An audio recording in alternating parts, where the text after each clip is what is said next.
కేవలం 5 నిమిషాల్లోనే 98 కేజీల బంగారాన్ని కొట్టేశారు. చీమలు పెట్టిన పుట్టలు పాములకు ఇరువైనట్లు కొందరు కష్టపడి సంపాదించిన సొమ్ము దొంగల పాలవుతుంది. ఇప్పటికీ దొంగలు కూడా హైటెక్ ఆలోచించి ఒక పథకం ప్రకారం దొంగతనం చేసి క్షణాల్లో అక్కడి నుంచి ఉడాయిస్తున్నారు. ఇటీవల ఇంగ్లాండ్లో జరిగిన ఒక దొంగతనం అందరికీ ఆశ్చర్యం కలిగిస్తుంది. కేవలం 5 నిమిషాల్లోనే 98 కేజీల బంగారపు టాయిలెట్ని దొంగతనం చేసి ఎవరికి దొరకకుండా అక్కడి నుంచి పారిపోయారు.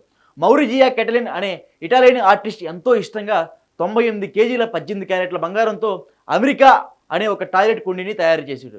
దాని విలువ అక్షరాల 52 కోట్లకు పైమాటే. ఎందుకైనా మంచిదని 5 కోట్ల బీమా చేయించుకున్నాడు.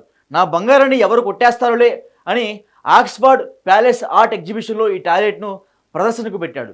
ఇదే అదునుగా భావించిన కొందరు దొంగలు ఆ టాయిలెట్ కుండీని ఎలాగైనా కొట్టేయాలని ప్రణాళిక సిద్ధం చేసుకున్నారు. పథకం ప్రకారం ఒకరోజు తెల్లవారుజామున 2 వాహనాలు వచ్చిన ఆ 5 దొంగలు బ్లెన్హోమ్ ప్యాలెస్లోకి దూరి సుత్తులతో గేట్లు పగలగొట్టి భవనంలోకి దూరిపోయారు. సరిగ్గా టాయిలెట్ కుండీ ఉన్న రూమ్లోకి వెళ్ళి కేవలం 5 నిమిషాల్లోనే ఆ బంగారు కుండీని ముక్కలు చేసి సంచిలో వేసుకొని వాళ్ళు తీసుకొచ్చిన సుత్తులను అక్కడే పెట్టి అక్కడి నుంచి వెళ్ళిపోయారు. విషయం తెలుసుకున్న పోలీసులతో పాటు అక్కడి అధికారులు కూడా ఆశ్చర్యపోయారు. ఎంతటి దొంగ అయినా ఎక్కడో ఒక చోట తప్పు చేసి పోలీసులకు దొరకడం మామూలే కదా. చాకచక్యంగా దొంగతనం చేసిన దొంగలు దాన్ని అమ్మడంలో మాత్రం వారి తెలివిని ఉపయోగించలేకపోయారు.